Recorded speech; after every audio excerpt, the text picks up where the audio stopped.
우리가 벌써 어느새 사무엘하 22장을 살펴보고 있습니다. 조금 길게 읽었지만 51절까지의 말씀을 통해서 나의 하나님이라는 말씀으로 함께 은혜 나누기를 소망합니다. 말씀을 준비하면서 사무엘하 22장은 사무엘서 전체에서 갖는 의미가 너무나도 중요하고 중요한 위치를 차지하는 말씀입니다. 왜냐하면 이 말씀은 단순히 다윗이 지은 찬양이 아니라 그의 인생 전체를 평생을 결산하는 신앙 고백과도 같기 때문입니다. 사무엘서를 우리가 쭉 계속 읽어보았지만 다윗의 삶은 결코 평탄하지 않아요. 목동으로 시작해서 이 골리앗과 싸우기까지, 또 승리를 한 뒤에 순탄한 삶이 아니라 사울에게 질투를 받고 쫓겨서 광야를 떠도는 인생을 살게 됩니다. 또 왕이 되었지만 왕이 된 후에도 전쟁이 끝나지 않아요. 또 거기에다가 인생 가운데서 가장 큰 실수라고 말할 수 있는 오점을 남기게 되는데 밧세바 사건이라는 뼈아픈 실패와 경험도 하게 됩니다. 또 이어서 어떤 일이 있었죠? 다윗의 자녀들의 반란과 압살롬의 쿠데타 사건을 겪게 되고, 또 인생의 말년 가운데서도 기근과 이 블레셋 나라와의 전쟁들이 계속 진행하게 됩니다. 그런데 사무엘서를 마무리하면서 성경은 다윗이 쌓아놓았던 업적을 정리하지 않습니다. 몇 번의 전쟁에서 다윗이 승리했고 또 얼마나 많은 영토를 차지했는지 기록하지 않습니다. 오히려 하나님께서는 이 다윗의 입술에서 흘러나오는 찬양을 기록하게 하십니다. 왜 그렇습니까? 그러니까 하나님께서 기억하시는 사람은 어떤 사람인지를 알려주시기 위함입니다. 그러니까 하나님께서 기억하시는 사람, 여러분 기억하세요? 성공한 사람이 아닙니다. 하나님을 사랑한 사람을 하나님께서는 기억하십니다. 여러분 하나님을 사랑하시는 자 되시기를 바랍니다. 근데 세상에서 사람을 평가할 때 그가 얼마나 높은 자리에 올라갔는지를 봅니다. 얼마나 많은 재산을 모았는지, 얼마나 큰 성공을 이루었는지를 이야기를 합니다. 자, 그런데 하나님은 다르게 보세요. 하나님께서는 그 사람이 얼마나 하나님을 의지했는지, 얼마나 하나님을 사랑했는지를 보십니다. 자, 그래서 다윗의 인생 마지막에는 보통은 왕의 업적이 들어가야 할 텐데 그것이 들어가는 것이 아니라 하나님을 향한 찬양이 기록되어 있는 것이죠. 저는 말씀을 준비하면서 이것이 참 은혜가 되었습니다. 언젠가는 우리도 인생을 마무리하고 결산하는 날이 올 것입니다.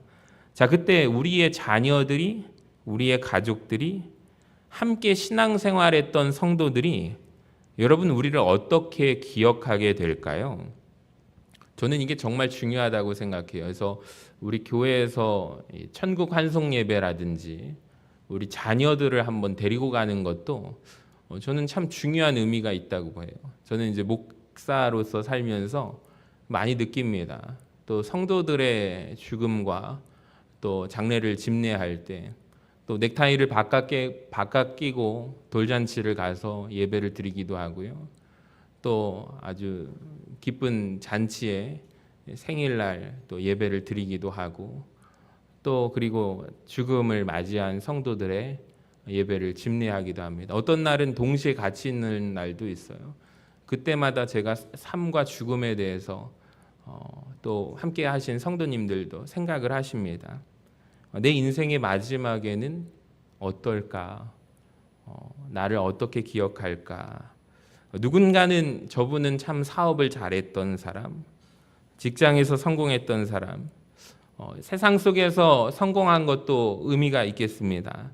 그런데 더 귀한 기억은 이것이 아닐까요? 이 말 한마디. 저분은 참 하나님을 사랑했던 집사님이셨다고, 권사님이셨다고, 장로님이셨다고.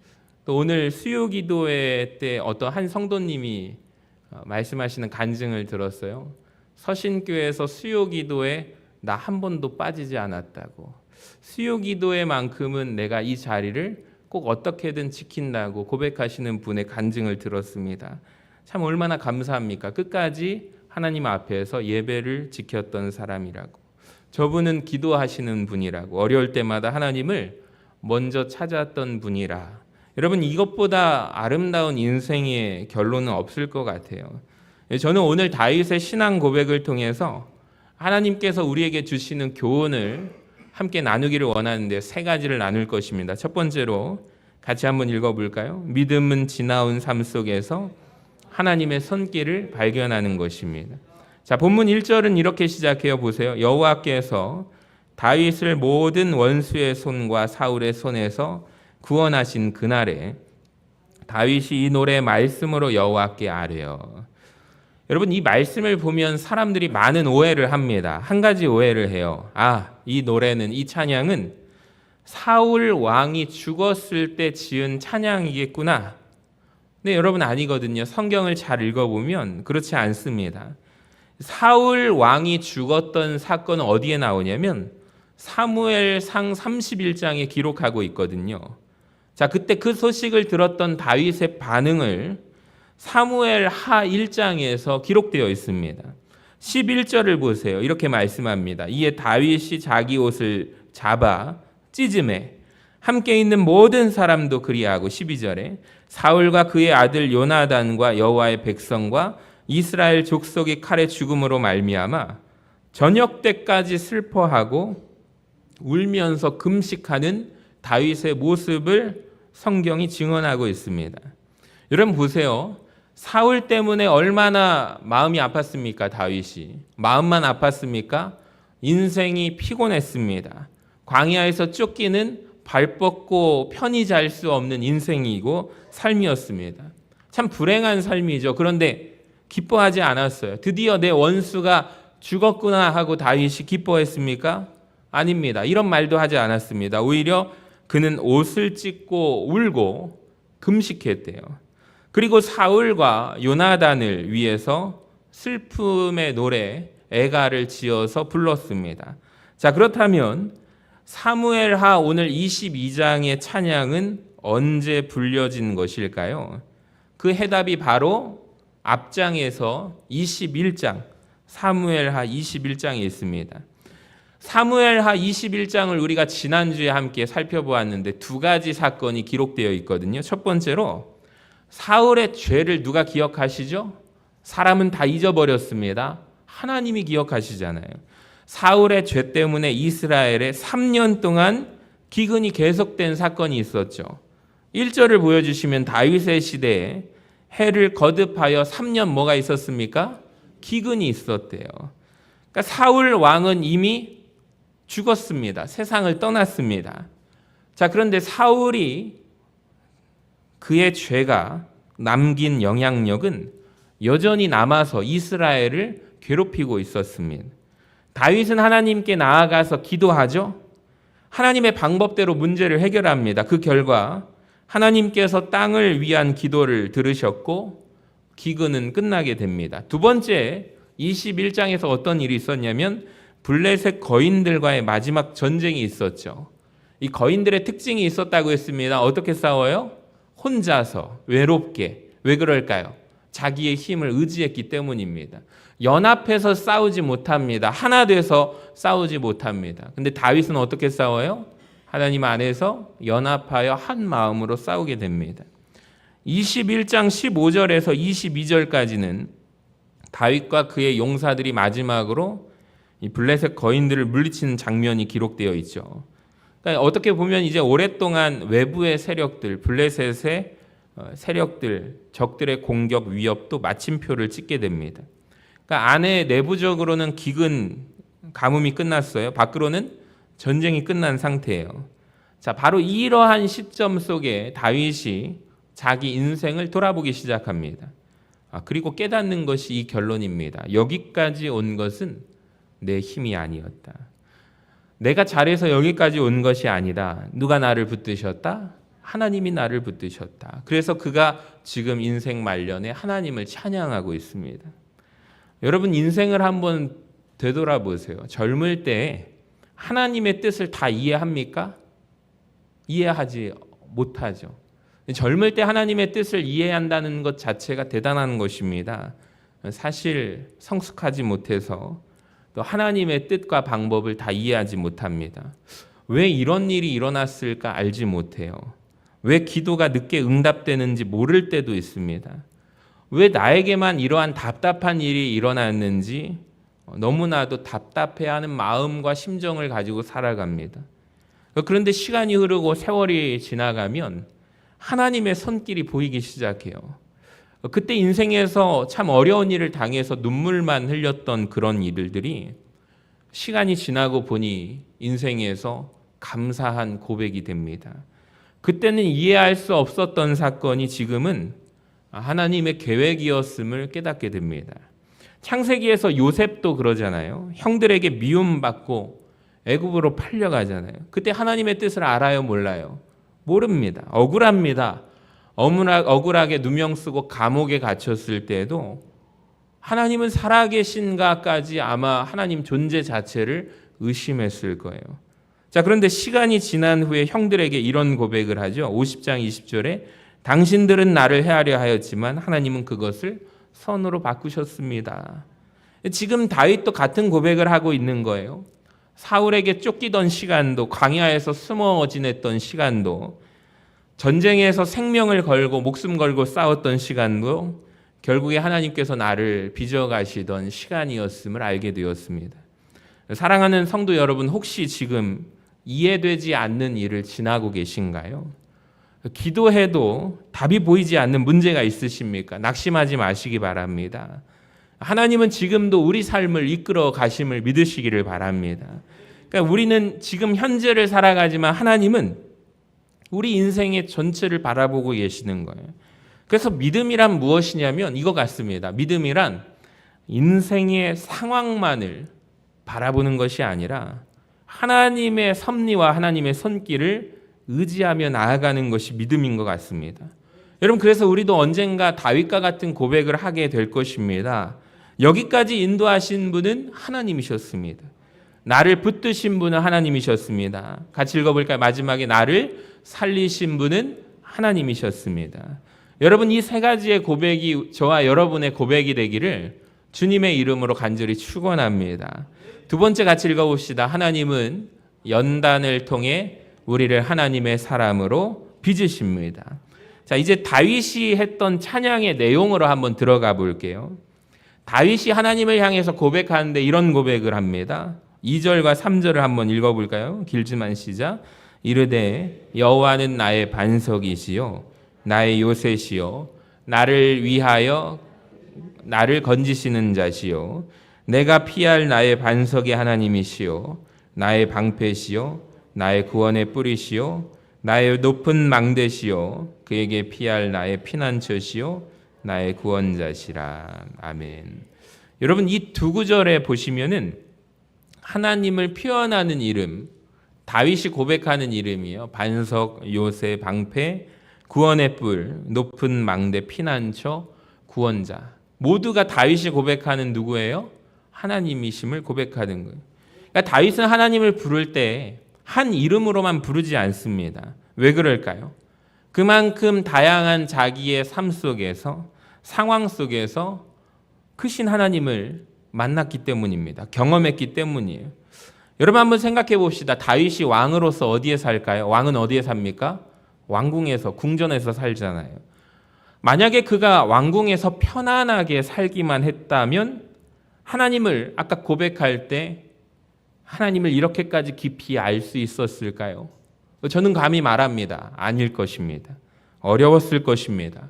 그는 광야에 가서 하나님을 알았습니다. 광야에서 경험한 하나님을 만났습니다. 눈물을 흘리면서 하나님을 만났죠. 왜 눈물을 흘립니까? 자기의 생명과 같은 아들이 자기를 죽이겠다고 칼을 들고 쫓아오는 그 아버지의 그 먹먹한 마음, 가슴을 누가 알겠습니까? 다윗만이 흘렸던 눈물, 하나님 앞에서 눈물을 흘릴 때 하나님을 만났습니다. 생명의 위기를 통과하면서 아둘람 굴에서 숨어서 숨죽여서 혼자만 있는 것이 아니라 자기의 신하들, 그에 딸린 식솔들까지 숨죽여서 사울의 군대를 추격을 벗어나 숨어 살 때 얼마나 그 생명의 위기를 마주했습니까? 그때 하나님을 만났습니다. 하나님이 지켜주셨죠. 그래서 그의 신앙은 이론이 아니라 체험이 된 거예요. 여러분, 우리가 여기에서 주목해야 할 표현이 있습니다. 22장 1절에 이렇게 기록해요. 여호와께서 다윗을 모든 원수의 손과 사울의 손에서 구원하신 그날에. 여기 보세요. 저는 노란색으로 표시했는데 성경은 놀라운 것이 모든 원수의 손이라고 말한 뒤에 사울의 손을 따로 표현합니다. 왜 굳이 이렇게 기록했을까요? 만일 다윗 입장에서 사울을 단순하게 원수로 말하려 했다면 이렇게 하지 않았을까요? 따로따로 구분하지 않고 모든 원수 곧 사울의 손이라고 기록했을 거예요. 근데 성경은 굳이 이렇게 하나로 기록하지 않고 따로따로 구분합니다. 왜 그렇습니까? 이것은 사울을 바라볼 때 단순한 원수 이상의 존재로 바라보게 합니다. 물론 사울은 다윗을 죽이려고 했습니다. 창을 던졌잖아요. 군사를 동원했고 광야 끝까지 추격합니다. 그러니까 사람의 눈으로 보면 사울은 분명한 원수였어요. 근데 하나님의 눈으로 보면 다르죠. 하나님은 사울을 사용해서 다윗을 왕으로 준비시키려고 하셨습니다. 그러니까 다윗은 광야에서 하나님을 배우기 시작한 거예요. 아둘람 굴에서는 사람 의지하는 것이 아니라 하나님 의지하는 방법을 배웠습니다. 모든 것이 끊어진 자리에서 오직 하나님만이 소망이시라는 것을 배웠습니다. 10광야에서는 언제 어디에서 적이 나타날지 모르는 두려움 속에서 하나님이 나를 지켜주신다는 사실을 경험하죠. 엔게디 광야에서는 사울을 오히려 죽일 기회, 절호의 찬스가 있었습니다. 그때 부하들이 요동하면서 말을 합니다. 옆에서 오늘 하나님께서 왕이시여 당신에게 사울의 목숨을 넘겨주신 그날입니다. 그때입니다. 유혹이 있었습니다. 다윗은 그때마다 칼을 거두었습니다. 그리고 고백합니다. 24장 6절에서 내가 손을 들어 여호와의 기름 부음을 받은 내 주를 치는 것은 여호와께서 금하시는 것이니. 그러니까 이것이 모두가 광야의 상황 속에서 다윗에게 가르쳐준 믿음입니다. 하나님보다 앞서지 않는 믿음, 내 방법이 아니라 하나님의 때를 기다리는 믿음입니다. 생각해보면 사울은 다윗을 망하게 하려는 사람이었죠. 그런데 하나님께서는 그 모든 사건을 통하여, 시간을 통하여 다윗을 하나님을 닮은 사람으로 빚어가시기 시작한 거예요. 그래서 우리가 이것을 기억해야 합니다. 하나님께서 우리를 사용하실 때에는 반드시 사용하기 전에 우리를 빚어가신다는 것을 기억하세요. 이 사도 바울을 기억하십니까? 회심했잖아요. 바로 쓰시지 않았습니다. 곧바로 사역하지 않았습니다. 아라비아에서 시간을 보냈죠. 예수님의 제자들도 예수님 공생의 사역 3년의 기간 동안 주님 곁에서 먹고 자면서 혼나기도 하면서 주님의 사역을 배웠습니다. 훈련받았습니다. 그러니까 하나님께서는 언제나 그 사람을 먼저 준비시킨 후에 사명을 맡기세요. 근데 우리 입장에서는 빨리 쓰임 받기를 원하죠. 근데 하나님은 먼저 우리에게 믿음을 만드십니다. 우리는 결과를 원하지만 하나님은 사람을 세우십니다. 그래서 여러분 연단 받는 걸 두려워하지 마시기 바랍니다. 연단은 하나님의 외면이 아니라 하나님의 특별한 관심이라는 것을 기억하시기를 바랍니다. 히브리서 12장 11절 읽어볼까요? 시작. 무릇 징계가 당시에는 즐거워 보이지 않고 슬퍼 보이나 후에 그로 말미암아 연단받은 자들은 의와 평강의 열매를 맺느니라. 아멘. 그러니까 연단의 시간은요 결코 헛되지 않아요. 그러니까 당장은 힘들어 보여도 그 시간을 통과한 사람은 이전과 전혀 다른 사람이 됩니다. 여러분 혹시 지금 하나님께서 왜 나에게 이런 환경을 허락하셨지? 이해되지 않는 분들 계십니까? 직장에서 어려움 겪고 계신가요? 가정의 문제로 지금 기도하고 계십니까? 갑자기 찾아온 건강 악화로 인해서 건강의 문제로 눈물 흘리고 계십니까? 우리는 솔직히 빨리 이 시간이 지나가기를 원하죠. 하나님께서는 그런데 그 시간을 통해서 어쩌면 우리의 믿음을 세우고 계실지도 모릅니다. 다윗이 광야를 통과하지 않았더라면 여호와는 나의 반석이시요 나의 요새가 되십니다. 이 고백이 나오지 않았을 것입니다. 아예 그 고백을 안 했을지도 모릅니다. 그래서 하나님께서는 우리를 사랑하시기 때문에 연단하십니다. 또 한 가지의 중요한 교훈이 있어요. 사울의 가장 큰 실패는 진짜로 싸워야 할 대상을 잃어버렸다는 것입니다. 여러분, 그 시대 이스라엘의 원수는 오직 하나, 따라해볼까요? 블레셋. 블레셋이라는 나라 아시죠? 가장 가까이에서, 해안가에서 연합한 도시국가였습니다. 우리가 신발 신으면 운동화나 구두에 돌 하나, 아주 작은 돌 하나 들어갔으면 그걸 꼭 털어내서 빼야 됩니다. 아니면 신발 깔창에 여러분 가시 하나 박혔는데 아무리 신발을 털어내도 보이지 않다가 걸을 때마다 한 번씩 찌르면 어때요? 기분이 어떻습니까? 너무 괴롭죠. 그런 존재가 블레셋이라는 존재였습니다. 이제 좀 물리쳤나 싶으면 또 시간 지나면 정비해가지고 쳐들어오고 또 쳐들어오고 또 괴롭게 하고 약탈합니다. 그런데 사울은 블레셋보다 더 두려워하는 존재가 있었는데 다윗이었습니다. 나라를 지켜야 할 왕이 그 힘을 한 사람을 미워하고 시기하고 모든 군사력을 다윗 추격하는 데 썼습니다. 결국에 사울의 인생이 자기도 무너져요. 자기 가정도 무너져요.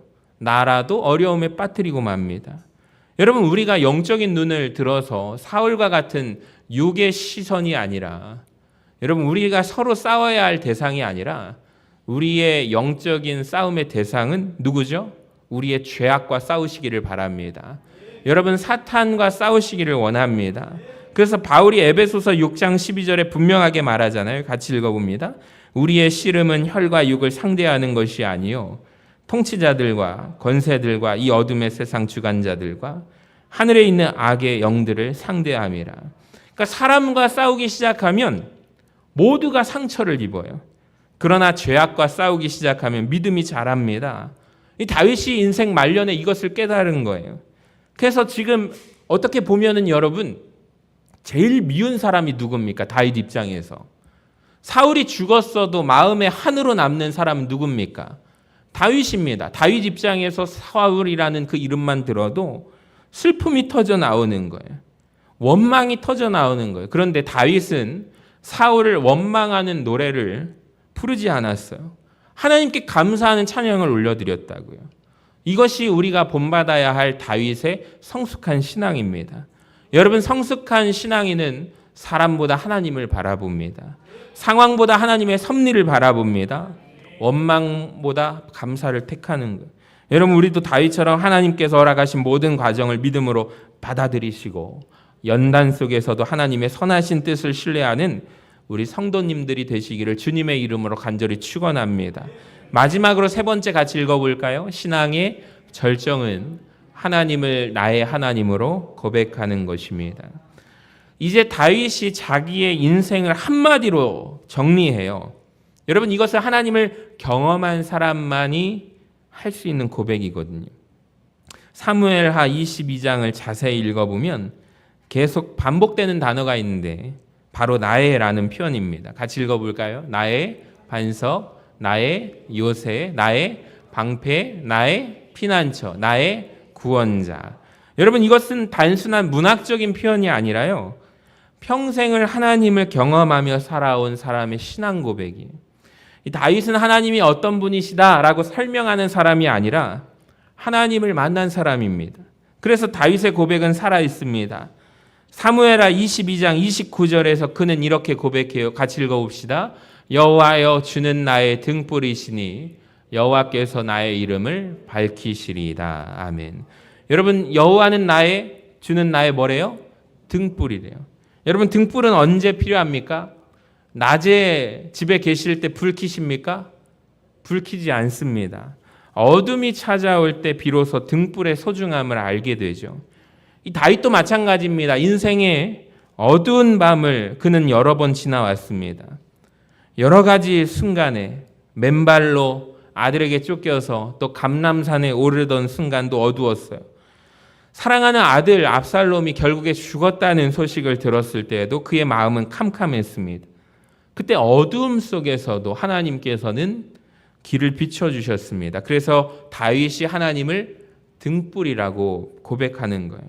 자, 이어지는 31절 보세요. 하나님의 도는 완전하고 여호와의 말씀은 진실하니 그는 자기에게 피하는 모든 자에게 무엇이로다? 방패시로다. 여러분, 왜 다윗이 하나님의 말씀이 진실하다고 고백합니까? 그가 하나님의 말씀 율법을 많이 암송해서가 아닙니다. 말씀대로 살아봤거든요. 정말로 진실하시기 때문입니다. 광야에서 하나님께서 하신 약속이 한 번도 무너지지 않았거든요. 사람들은 다윗을 버렸잖아요. 하나님은 다윗을 버리지 않으셨어요. 사람들은 다윗을 잊었거든요. 하나님은 잊지 않으셨습니다. 사람들은 다윗을 죽이려고 했지만 하나님은 끝까지 그를 보호하셨습니다.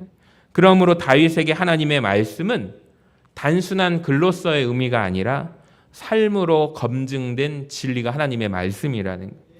여러분, 우리의 신앙도 저는 여기까지 이 경지에 오르시기를 바랍니다. 예배 오래 드리는 것도 중요해요. 성경을 많이 읽고 아는 것도 중요합니다. 그런데 더 중요한 것은 하나님을 경험하는 것입니다. 하나님을 경험하는 자가 되시기를 바랍니다. 기도하다가 이런 경험 있으시죠? 응답받은 경험, 눈물 가운데 위로받은 경험, 절망 가운데 길을 여시는 하나님을 만난 경험, 병상에서 나를 붙드시는 하나님을 경험한 사람의 신앙은 쉽게 흔들리지 않습니다. 왜냐하면 지식은 흔들릴 수 있거든요. 경험은 흔들리지 않기 때문입니다. 그래서 다윗은 계속해서 하나님을 나의 하나님이라고 부르기 시작합니다. 여기엔 중요한 의미가 있어요. 나의 하나님. 이스라엘 백성들은 하나님을 뭐라고 표현했냐면 이런 표현 아실 거예요. 아브라함의 하나님, 또 누구의 하나님? 이삭의 하나님, 그 다음에 야곱의 하나님. 여러분, 이것이 다윗 시대 이스라엘 백성들이 하나님 할 때 나의 하나님이 아니라 누구 하나님? 아브라함과 이삭과 야곱의 하나님. 즉 이 말은 뭘까요? 우리 부모의 하나님, 우리 조상들의 하나님, 우리 민족의 하나님. 근데 다윗은 그 하나님을 끌고 와서 내가 경험한 하나님, 나의 하나님 여호와. 여러분, 놀랍지 않습니까? 이 고백의 차이가 느껴지신가요? 정말 다윗은 놀라운 사람입니다. 나의 하나님. 내가 눈물 가운데 하나님을 찾을 때 만나주신 하나님. 여러분, 오늘 이 시간에도 이 밤에도 이 고백이 우리에게 필요합니다. 여러분 기억하세요. 신앙은요, 부모에게 물려받을 수 있어요. 그런데 대신 사라질 수는 없습니다. 부모의 기도가 자녀의 믿음을 대신할 수 없어요. 목사의 믿음이 성도들의 믿음을 대신할 수도 없습니다. 때로는 성도님 가운데 저를 이용하시는 분들이 계셔요. 잘 신앙생활 안 하시다가 자녀 결혼, 부모님 돌아가시고 그때 부르세요. 그리고 하나님 앞에서 목사를 세워두고 약속을 하세요. 열심히 신앙생활 하겠습니다. 그때 참 마음이 아프거든요. 괜찮습니다. 저는 그런 경험 참 많이 해서요. 이용 많이 하세요. 근데 목사 앞에서 약속하는 거라고 생각을 하세요. 아니요. 하나님 앞에서 약속하신 거. 하나님 앞에서 그분이 약속을 하셨는데 왜 안 지키실까? 그런 생각이 안타까움이 있을 뿐이지 저를 이용하셨다고 하셔서 슬프거나 그러지 않아요. 당연합니다. 성도가 어렵고 힘들 때 또 기쁘고 잔칫날 가서 축하해주고 축복해주고 하나님을 모시는 방법과 그 가족에게 전할 수 있어서 저는 참 기쁜데, 근데 때로는 그분들이 하나님 앞에서 약속을 했는데 그걸 잊어버리시고 사람과 약속을 했다가 그렇게 생각하신 상태로 신앙생활할 때마다 저는 참 마음이 아플 뿐입니다. 여러분, 그 신앙의 모습 누가 보고 있냐면 하나님도 보고 계시지만 여러분의 자녀들도 보고 있어요. 우리 부모님이 어렵고 정말 마음 쏟아서 기쁨으로 헌신하는 모습을 보다가 어려울 때 쉽게 교회를 정리하고 교회가 서신교회만 있어? 옆에 서신제일교회도 있잖아. 아니 연세교회도 있고 호남교회도 있는데 가시거든요. 그런 경험이 많아요. 근데 그걸 누가 보고 있냐면 여러분 자녀들이 보고 있다고요. 자녀들도 어렵고 힘들 때 누구를 생각해요? 우리 엄마도 그렇게 교회 옮겼거든. 우리 아버지도 그렇게 교회 옮겼거든. 장로 후보에 들어갔는데 피택이 되지 않아서 떠나신 가정들도 있어요. 저 그런 가정들 많이 봤거든요. 그 다음 교회 갔는데 또 들려와요. 또 안 됐대요. 또 떠나요. 교회가 여기만 있어? 아니요. 여러분 평생의 모습을 자녀들이 보고 있어요. 그래서 우리의 신앙이 중요하다는 거예요. 아까 장래에 대해서 말씀드렸잖아요. 마지막 날 내 인생의 20대부터 아니 10대부터 아니 태어날 때부터 같이 보았던 성도들이 그때까지 살아계시기는 어렵겠지만 그 자녀들이 후대가 같이 신앙생활하면서 나의 죽음 장래 속에서 이분은 이런 분이셨다고 이분은 어렵고 힘드셨을 때 교회를 쉽게 떠나는 분들이 아니라 다 모두가 쉽게 떠날 때 끝까지 기둥과 같이 그 십자가 지고 주님 가신 길을 따라갔다고 여러분의 자녀들과 여러분을 알고 있는 성도들이 증언할 것입니다. 그렇기 때문에 우리의 삶이 굉장히 소중한 거예요. 여러분 우리의 자녀들도 오늘 말씀을 들으면서 하나님께서 내게 말씀하신 것을 나만 지켜 행하는 것이 아니라 우리 가족 모두가 지키기를 간절히 소망합니다. 기도를 통해서 응답하시는 하나님을 내가 만난 하나님을 우리 자녀들도 직접 만나기를 원합니다. 그래서 우리 교회가 우리 성도님들이 오해하지 말아야 될 것이 큰 교회, 좋은 교회 물려주는 게 아니라 우리 자녀들이 서신교회 안에서 하나님을 만날 수 있도록 우리 부모들뿐만 아니라 우리 모든 성도들이 함께 팔을 걷고 도와야 합니다. 예배 자리를 지키게 해야 하고요. 말씀을 가까이 하게 해야 합니다. 기도하는 부모의 모습, 기도하는 이 시대 신앙인의 어른의 모습을 보여주셔야 합니다. 집에서라도 기도하셔서 자녀들이 내 부모의 기도하는 모습을 보면 나중에 내가 살아있을 때 자녀들이 돌아오면 감사하지만 부모가 떠난 후에 그 모습을 기억하고 돌아오는 자녀들도 많습니다. 그러니까 신앙은 말로 가르치는 것이 아니라 삶으로 전수될 때 가장 강력하거든요. 사랑하는 성도 여러분, 우리에게도 하나님을 소개해달라고 한다면 무엇이라고 말씀하겠습니까? 하나님은 사랑이시고 하나님은 전능하십니다. 맞는 말이거든요. 한 걸음 더 나아가서 내가 만난 하나님을 직접 고백하고 간증하는 우리 모든 성도님들 되어주시기를 주님의 이름으로 간절히 축원합니다. 그래서 다윗이 마지막에 이런 선포를 해요. 47절을 한번 읽어볼까요? 시작. 여호와의 사심을 두고 나의 반석을 찬송하며 내 구원의 반석이신 하나님을 높일지로다. 아멘. 다윗은 지금 자기의 왕좌를 자랑하지 않아요? 승리를 자랑하지 않고 하나님만을 자랑합니다. 이것이 믿음의 사람의 마지막 모습입니다. 사랑하는 여러분, 오늘 다윗은 세 가지를 고백합니다. 첫 번째로 하나님께서 지금까지 나를 인도하셨고, 두 번째로 광야와 연단의 시간도 하나님의 은혜였고, 마지막으로 내가 평생 붙든 분은 나의 하나님이셨다라는 거예요.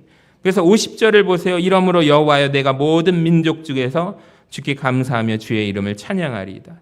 마지막 51절 읽어봅시다. 시작. 여호와께서 그의 왕에게 큰 구원 주시며 기름 부은 자에게 인자를 베푸시며 영원하도록 다윗과 그 후손에게로다 하였도다.